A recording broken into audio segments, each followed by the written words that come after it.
Bonjour. Aujourd'hui, nous allons traiter d'un exercice sur la récursivité en langage C.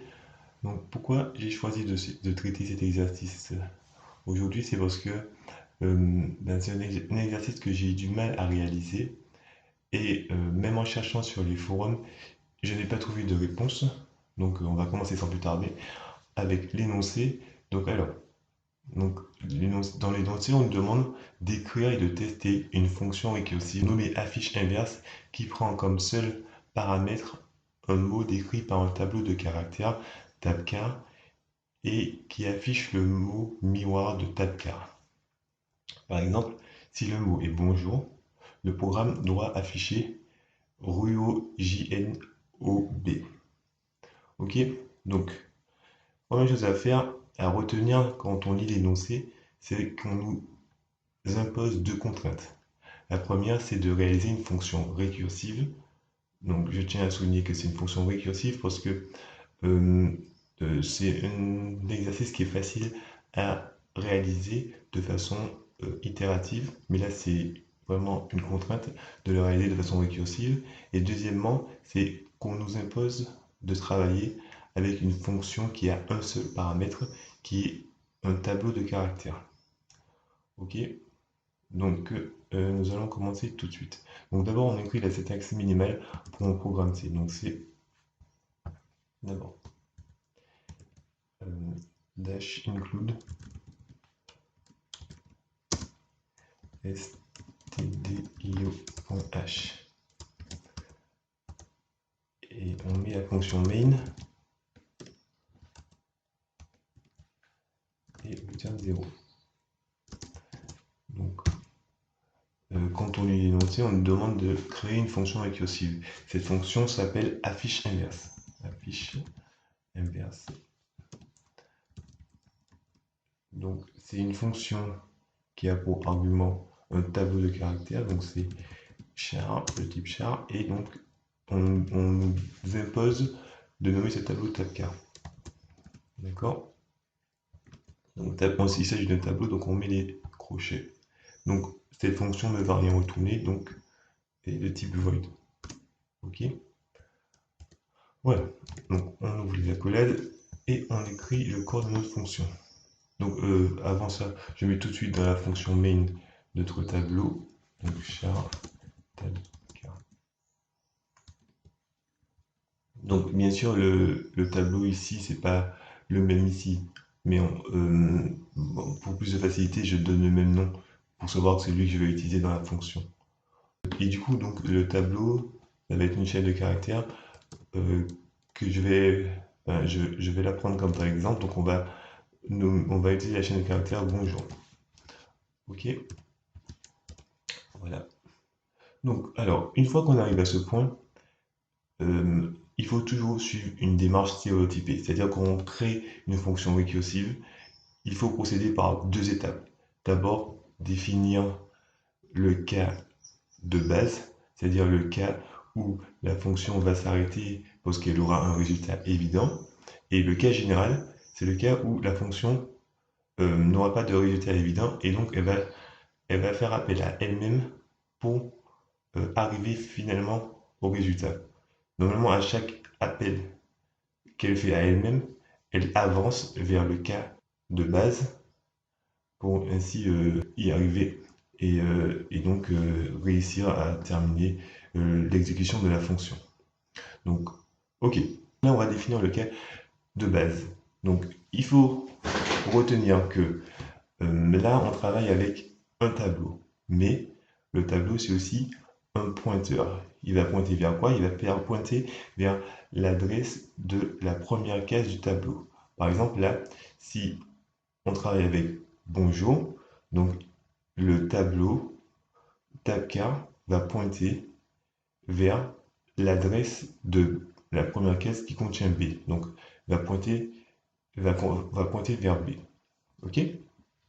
Donc, OK. Quand on veut définir le cas de base, il faut se demander quel élément qu'on a en notre possession qui va permettre d'arrêter la fonction tout en étant sûr que quand on va arrêter la fonction, elle aura accompli ce que on attendra de cette fonction. D'accord? Donc là, on travaille avec une chaîne de caractères. Donc le seul élément qu'on a en notre possession, c'est l'élément anti-stage 0 qui est l'élément qui termine toute chaîne de caractères.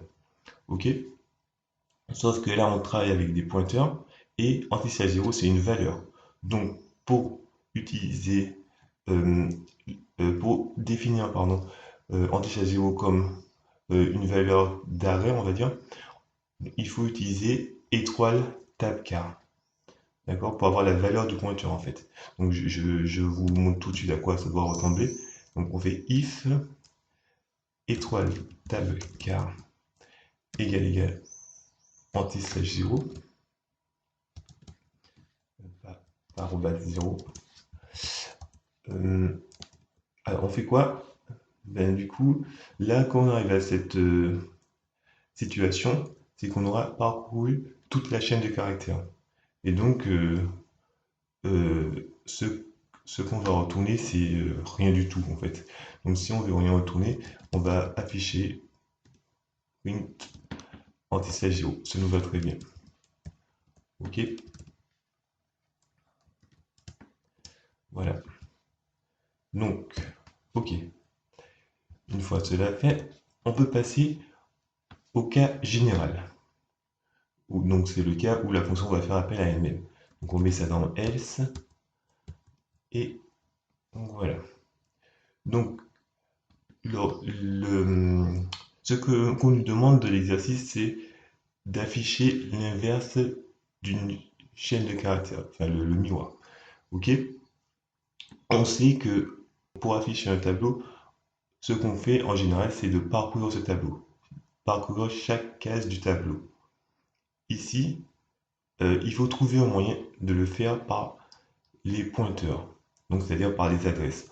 Or, on sait que quand on définit un tableau, on prend dans la mémoire un groupe d'adresses qui sont situées les unes à la suite des autres. C'est-à-dire que, imaginons, on va prendre ce cas-là.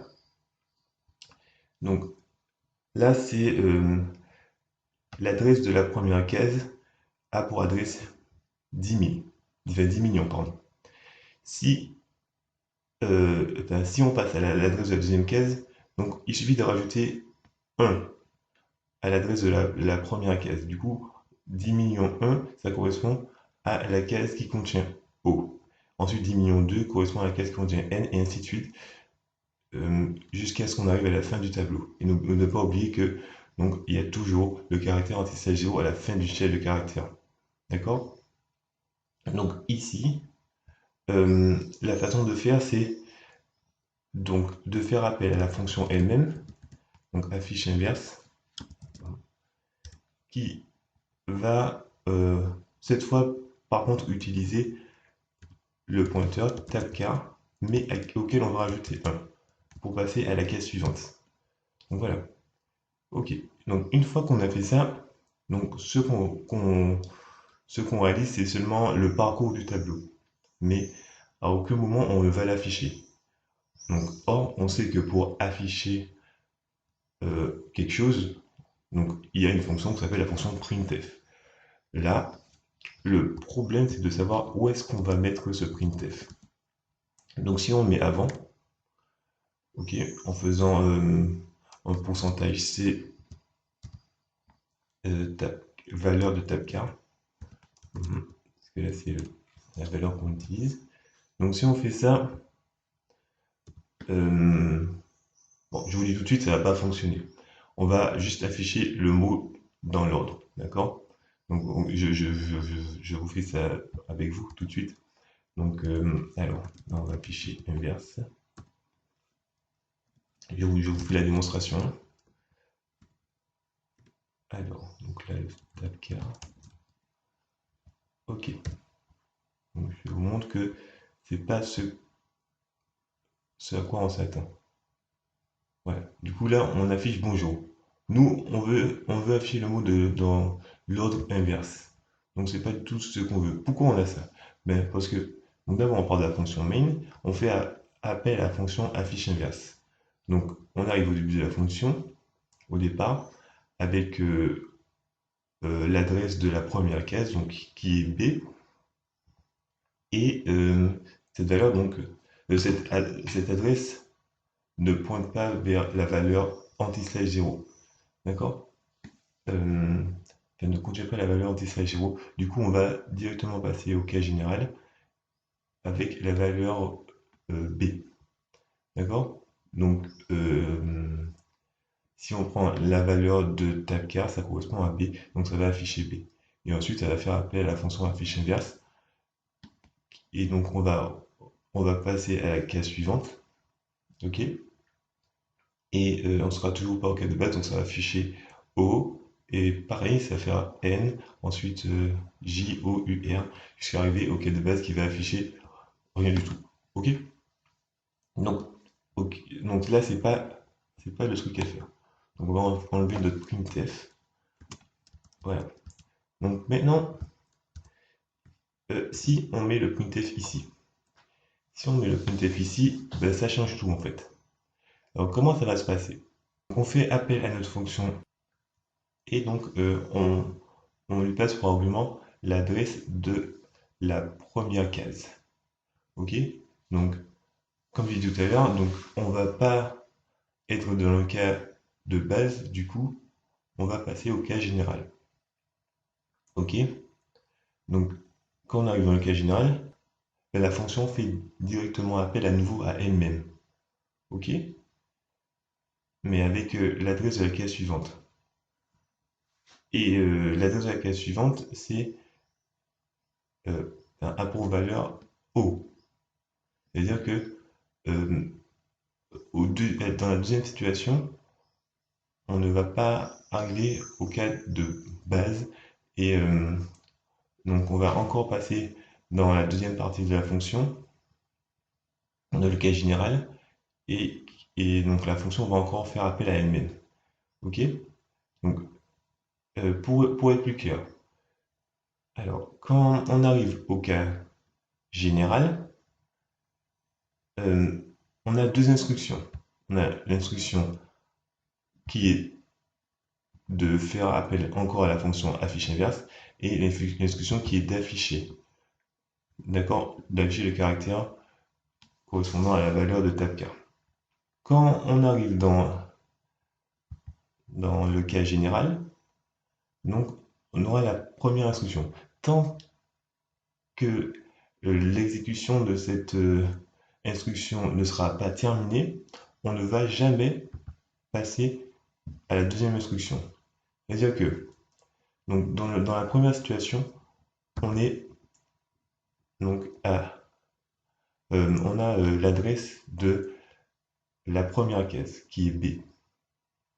OK? Donc, si je prends le tableur là, au tout début, donc on a l'adresse de la première case qui a pour valeur B. OK? Donc, lorsqu'on arrive dans le cas général, la fonction fait appel à elle-même à nouveau et donc elle va repasser par par le début de la fonction. Donc elle va pas être dans le cas de base, du coup elle va encore faire appel à elle-même. Ok? Et du coup on va passer au cas suivant qui correspond à la deuxième case qui contient pour valeur O. Et donc quand elle fait encore appel à elle-même, on ne sera pas dans le cas de base et du coup on va passer au cas général et donc avec l'adresse de la case numéro 3 donc qui correspond à la valeur n et voilà et du coup elle va encore se situer dans la situation générale, ok, et elle va continuer à faire appel à elle-même, ok, donc et à aucun moment la deuxième instruction ne va être réalisée tant qu'on n'arrive pas au cas de base. Donc c'est comme si, on va voir ça en fait, je vais vous montrer de façon plus claire. Donc c'est comme si, donc, bon attendez, je vais faire ça. Donc, K0, si on met donc K0, Donc, le cas 0, c'est-à-dire qu'on va rentrer une première fois dans la fonction. On ne sera pas au cas de base, on va être dans le cas général, comme j'ai déjà dit plusieurs fois. Du coup, c'est comme si la deuxième ligne, dans un premier temps, est ignorée, d'accord? Donc, on va dire, je vais mettre point d'interrogation, et on va encore avoir l'exécution de ça. Voilà. Donc, on aura une deuxième exécution.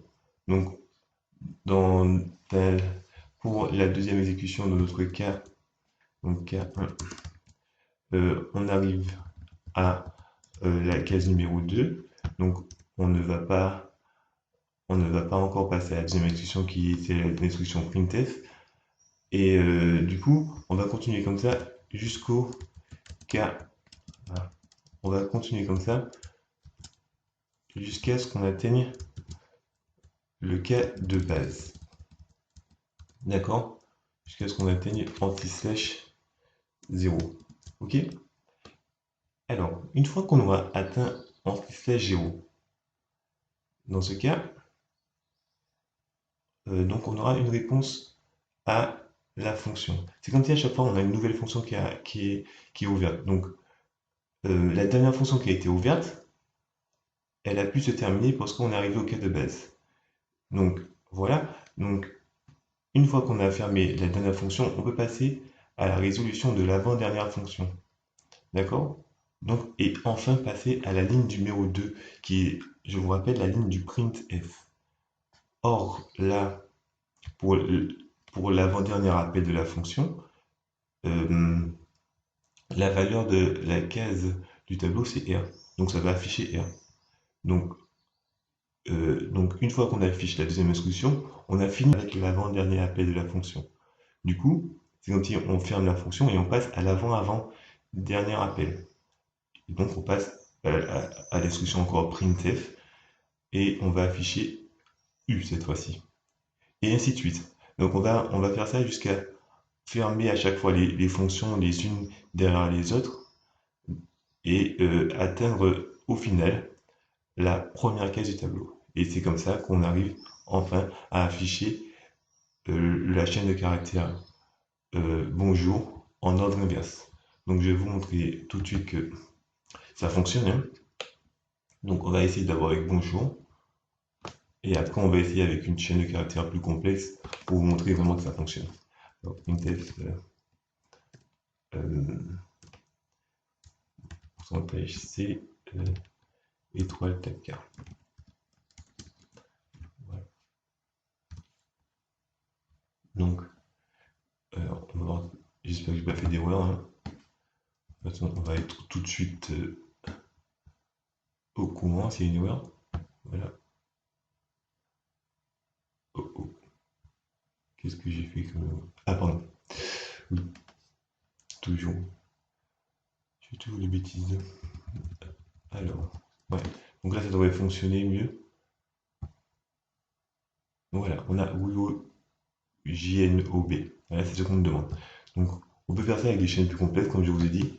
Euh, Par exemple, euh, bonjour, je m'appelle